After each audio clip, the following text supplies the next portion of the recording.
Lake. It's 8 o'clock.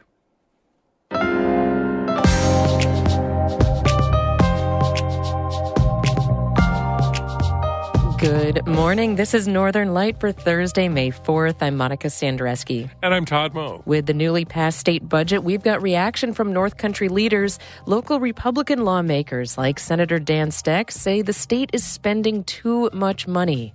My big concern is the bottom line. The bottom line is that this number is not sustainable. If the governor's been talking about affordability issues in New York State, we need to look no farther than $229 billion. Leaders in the Adirondacks are praising the budget, calling it a big win for the park. It goes towards educational stewards. It goes towards trail work, recreational infrastructure like parking and trailheads. It goes to water access, accessibility and inclusion projects. More context for the budget coming up. Also on the show, we listen back to our conversation with a guitarist in Malone who writes songs for people she worked with at the Franklin County Jail, and we'll get a roundup on the region's news. All of that is coming up on Northern Light. Stick with us.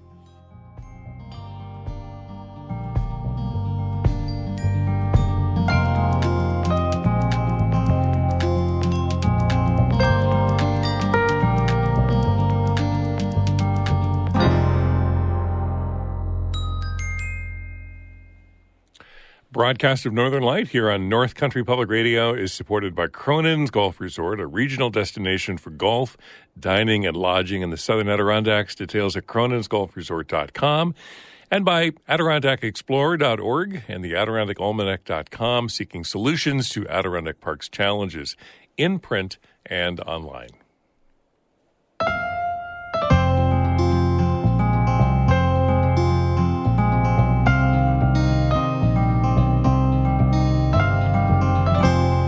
This is Northern Light. I'm Monica Sandreski. And I'm Todd Moe.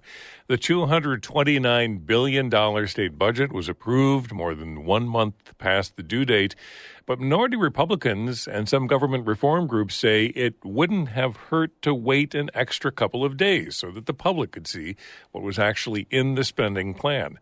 From Albany, Karen DeWitt has more. With the budget over 30 days late, Governor Hochul issued what's known as a message of necessity. It allowed the thousands of pages of budget bills to be voted on as soon as they were printed. Under the state's constitution, bills are supposed to age for 3 days so that the public has a chance to review them unless there's an emergency circumstance. Republicans complained, saying there was not enough time to fully digest details that make numerous changes to state policy. Senator Tom O'Mara, the ranking Republican on the Senate Finance Committee, asked Senate Finance Committee Chair Liz Krueger, with the budget already over a month late, why not take the additional 3 days to thoroughly review the measures? We're acting on these bills today and roughly a little bit over 24 hours notice with no input from our constituents. Or yours. Senator Krueger says she agrees with O'Mara, but says it was not her decision to make. Krueger says when Democrats were in the minority in the Senate, she introduced a bill to let the budget bills age for 10 days, but it didn't pass. Shockingly to me and others, I don't actually get to control this city. So the fact that I actually think we should probably let people have even longer with the bills is not the decision that we are operating under at this time. Blair Horner with the New York Public Interest Research Group says using the message of necessity for state budgets and for enacting other complex laws is an Albany tradition that goes back decades. He says it's been employed by both political parties. It's baked into Albany's DNA to use every shortcut possible when they got a deal. Horner says legislative leaders don't want their members or interest groups that might be affected to get a chance to lobby against the provisions and derail a complicated agreement. They don't want to have a deal out there, and they don't want to have people reading the bills too closely because they might find a mistake and that could blow up their agreement. Other lawmakers, including Senate Majority Leader Andrea Stewart-Cousins, defended the rapid-fire passage of the bills. She says the media usually finds out all of the details and reports them anyway. In Albany, I'm Karen DeWitt. Republican lawmakers who are in the minority in Albany decried this year's budget as a runaway spending plan that will ultimately hurt New York State. Among them was State Senator Dan Steck, who represents the eastern portion of the North Country. He says he voted against all 10 bills this year. In my 11 years in Albany, this was without a doubt certainly the latest budget I've seen. It's the latest budget in 13 years, but it was also the worst budget that I've seen. Steck told Champlain Valley reporter Kara Chapman the budget has grown by tens of billions of dollars over the last 5 years to this year's $229 billion figure, and he doesn't think that level of spending can continue. My big concern is the bottom line. The bottom line is that this number is not sustainable. If the governor's been talking about affordability issues in New York State, we need to look no farther than $229 billion. Can you talk a bit more about that? How will this budget affect the state's fiscal position?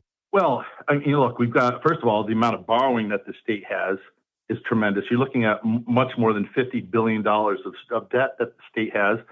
And in fact, most of that state debt is non-voter approved. The voters are supposed to, according to the Constitution, approve all of state debt. And only a tiny fraction of it is actually approved by voters, including last year on Election Day, people who had an opportunity to vote on the Environmental Bond Act. But the vast majority of state borrowing is done through backdoor means, through authorities and whatnot. So we have a tremendous amount of debt behind us. But at the end of the day, people are going to have to pay. They're going to have to pay for these services. The $229 billion isn't going to fall out of the sky. It's not coming from Washington. This is coming out of businesses and taxpayers. And again, we've seen the numbers in the last several years. Hundreds of thousands of New Yorkers have fled New York to pursue dreams, whether it's of financial freedoms or economic freedom or personal freedom. They're going to other states. We've lost more people than any other state has, and it's not because of the weather. It's because of the economic climate. And this, I think, will only exacerbate that trend. I think that you're going to see more and more people leave the state because they're not going to want to pay for this. The budget can be a bit of a policy vehicle. So I'm wondering, do you think the changes made to bail reform this time around and giving judges more discretion to set bail is enough? The changes that are purported in this budget are really laughable. I mean, I think it's a fair comparison to call it window dressing, and certainly not worth delaying the budget a month.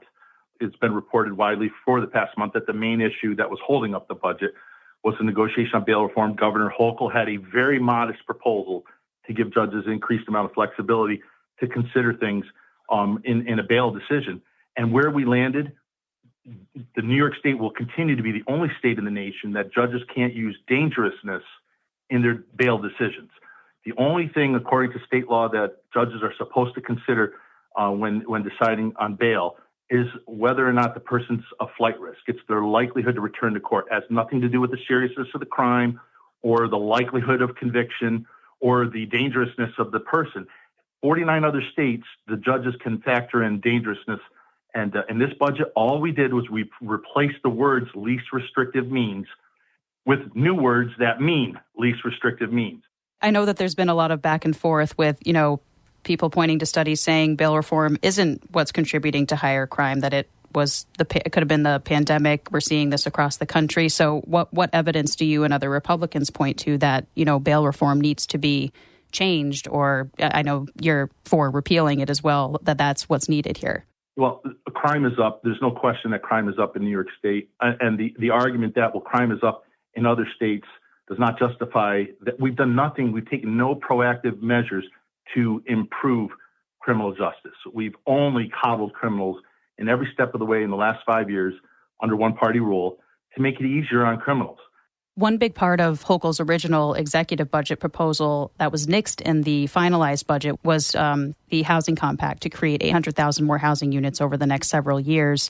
Affordable housing is a crisis in the North Country and elsewhere in the state. So what do you think should be done to address that? Economics 101. They're treating symptoms here, and the root cause is that we have the affordability problem is because it's expensive to construct in New York State. Everything's expensive. Workers' comp is expensive.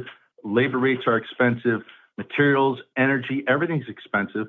And so what you have is it's just very, very costly to do business in New York State. And that's what's driving the price of housing up. To just superimpose regulations from the state level on local government to change their zoning laws, which local governments don't want. People don't want the state of New York deciding what the town of Potsdam looks like or what the village of Dannemora looks like. They want their local elected officials to have that. But we don't have an infrastructure in place to support this, and the cost structure in the state of New York is what's contributing to this. It is too expensive to do business, and that includes home construction in New York. So it's a supply and demand issue. It isn't we're just going to mandate that somebody build these things. They're not going to build them and lose money. That was North Country State Senator Dan Steck speaking with Champlain Valley reporter Kara Chapman about this year's state budget.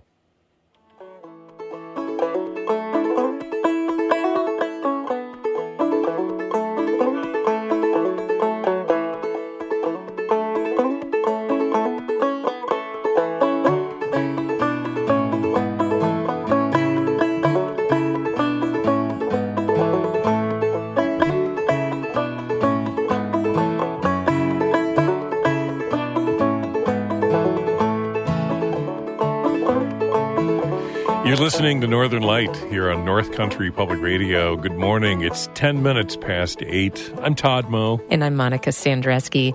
Just ahead, we'll listen back to music and conversation with Shelley Shuttler, a rhythm guitarist based in Malone.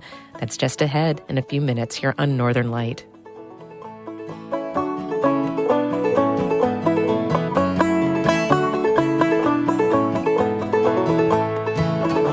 Music by Dan Bergman out of Ballston Spa. You can check out more of Dan's music anytime on our website. Check out ncpr.org/_.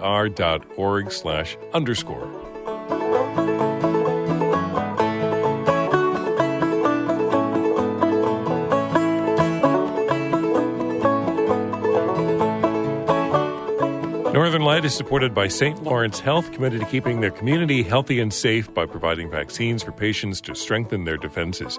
StLawrenceHealthSystem.org.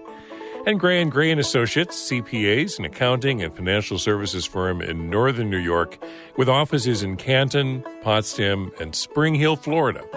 GrayCPAS.com.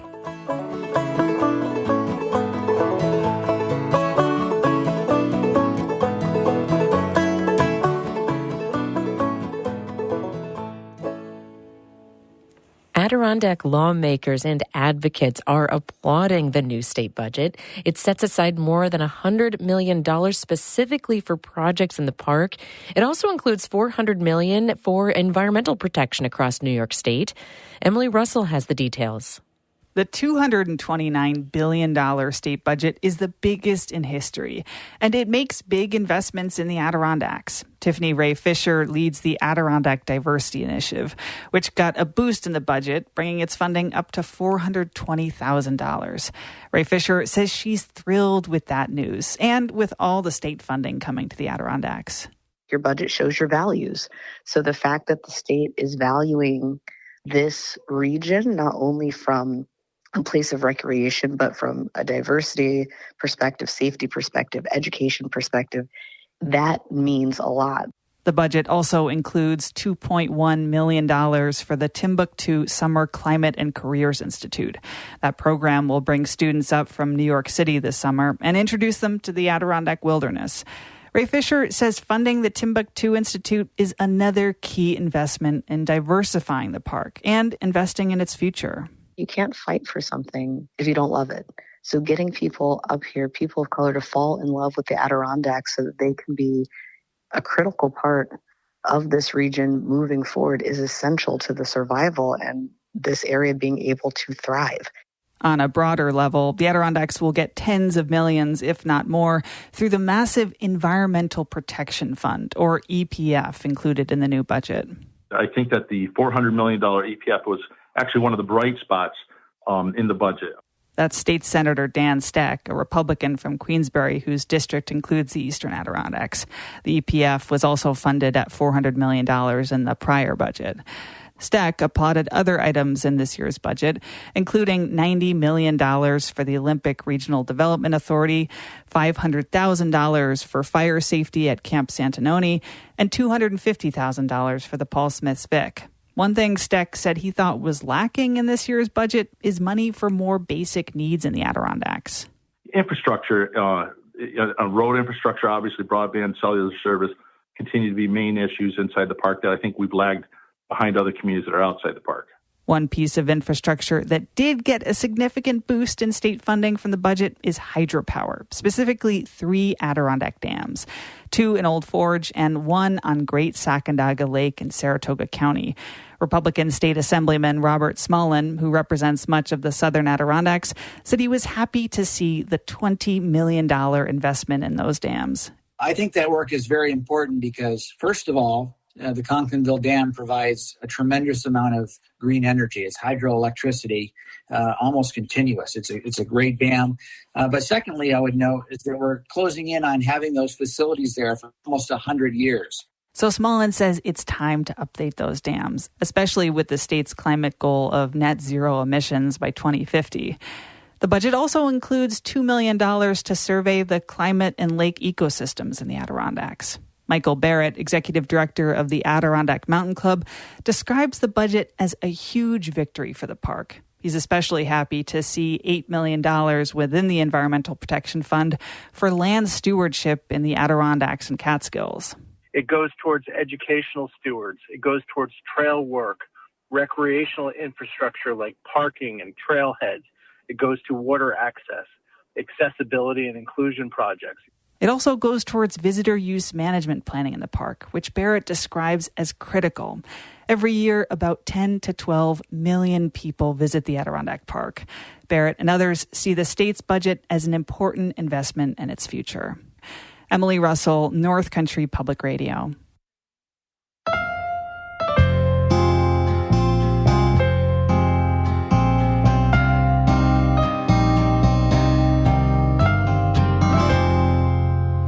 The U.S. will lift its COVID-19 vaccine requirements for land border crossings later this month. Beginning on May 12th, non-citizens, including Canadians, will no longer have to be vaccinated against COVID to enter the country.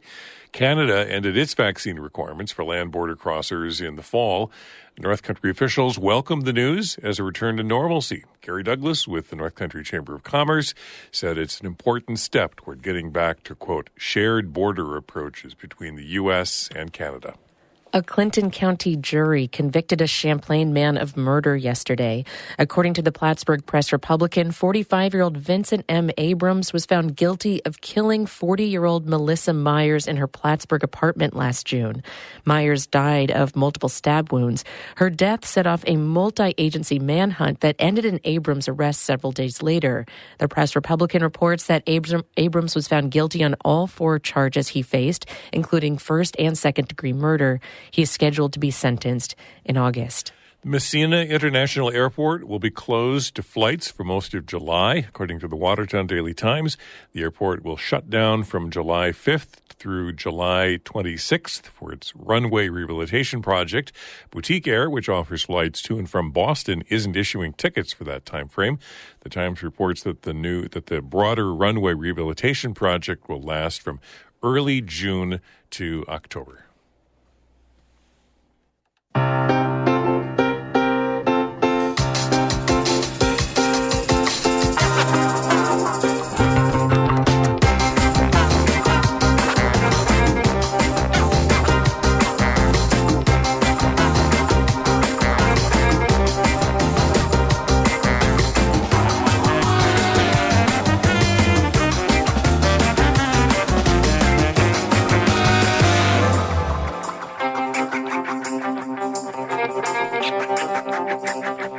You're listening to Northern Light here on North Country Public Radio. I'm Todd Moe. And I'm Monica Sandreski. In just a minute, music for all of us who feel like we could never get life quite right. Then stick around after the show for Bird Note coming up at 8:42. But first, Todd has a look at the weather for us. Clouds and rain showers, light rain showers across our region again today. Highs in the low 50s, light winds out of the northeast, lows tonight in the 40s, gradually milder temperatures and clearing skies as we head toward the weekend. Tomorrow, high near 60 with partly cloudy skies. Saturday should be nice, sunshine, highs Upper 60s near 70, light winds out of the southeast, and then partly sunny skies Sunday and Monday with highs in the mid-60s and light southwesterly breezes. Chance of rain again next Tuesday. Right now we have clouds and 44 degrees here in Canton. So we're going to hear a little music from the Shelley Shuttler Band. Love comes quickly to the bachelor on TV, to the puppy on the freeway, and the man who has the bone. Love is easy when it comes without the reasons, when it changes with the seasons, when it always has a home. I can identify with the fire inside and the butterflies. I'm here to testify, learn to compromise, and to keep the love alive. Shelley Shuttler was born and raised in Malone and has deep roots in music. Her dad was a country western singer and taught her to play rhythm guitar. If you can't tell, she's got a real Indigo Girls kind of sound. She says her style just clicked the second she heard Melissa Etheridge. And people have told me that they can tell my music because I have a distinct style. Yes, that is exactly. I had that question written out was, have people told you that you have a real Indigo Girls, Melissa Etheridge sort of vibe? And yeah, you totally do. Absolutely.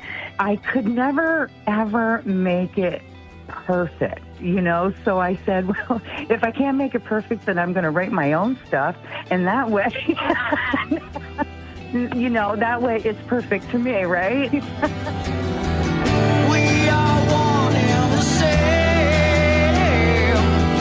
Red blood runs through our veins. We sacrifice, watch good people die, all because of their race. Ancient fire. She could never make it perfect, she said. That's kind of a theme in her music. So Shelley's rocked in bands off and on, but she just recorded her first album last year after retiring from a career in mental health care in the Franklin County Jail. It's called Ancient Fire, and her songs almost sound like blessings or words to the wise. They're very outward focused. And a big reason for that is many of her songs are written for people she counseled in jail while they were working through demons and addictions. One of the songs that I wrote is about a girl named Heather.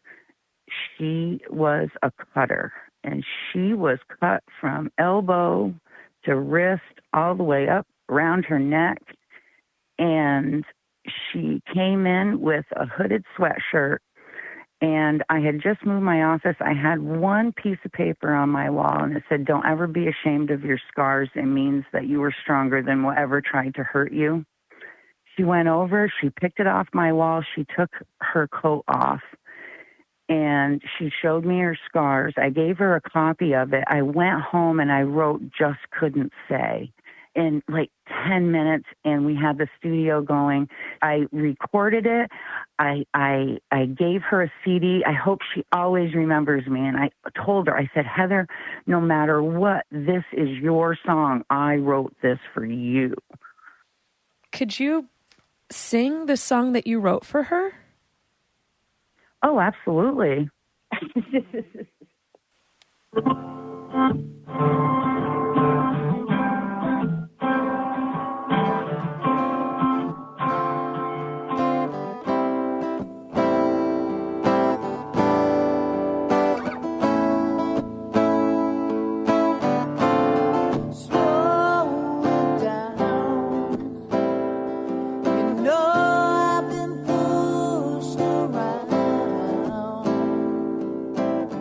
Sometimes when I'm down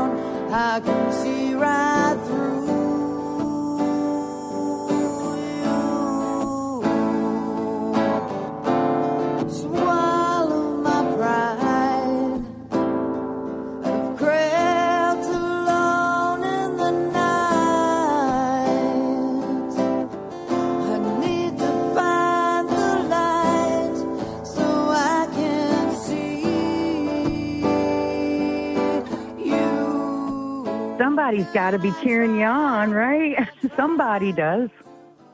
When you've burned every bridge that you've ever had, somebody's got to be a cheerleader.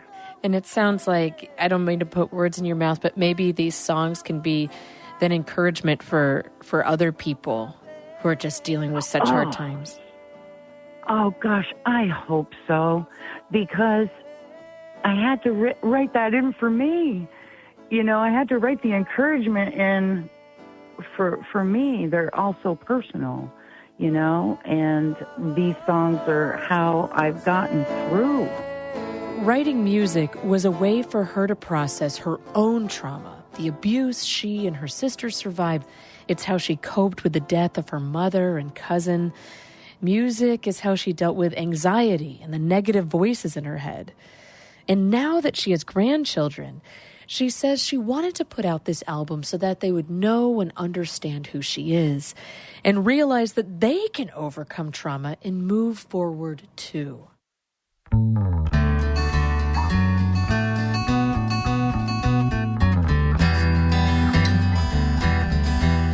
I always try to have some hope. There's always hope. You have to have it or you fall down a really bad path. I've been able to, again, move through and move towards, something different and not stay stuck in who I think I am, but move towards to where I'm who I want to be. And I want people to know that there's always a soft place to land. There's always somebody that understands. I can tell that the energy of life can get me down. And it's the truth for a second, I should sit on solid ground.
Guitarist Shelley Shuttler. This conversation first aired in 2021.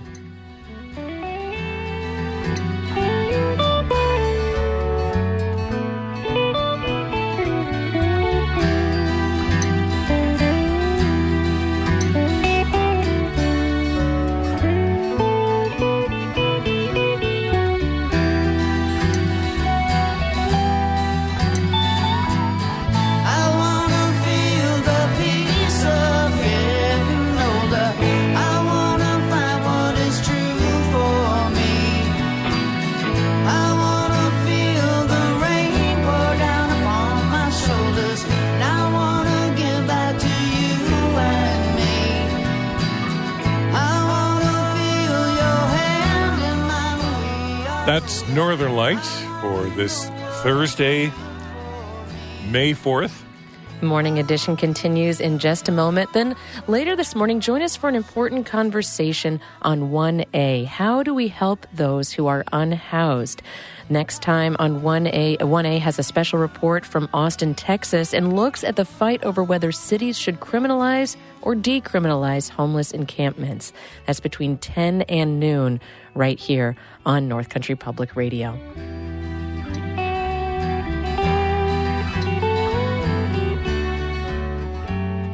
Thanks for listening. I'm Todd Moe. And I'm Monica Sandreski. Be well.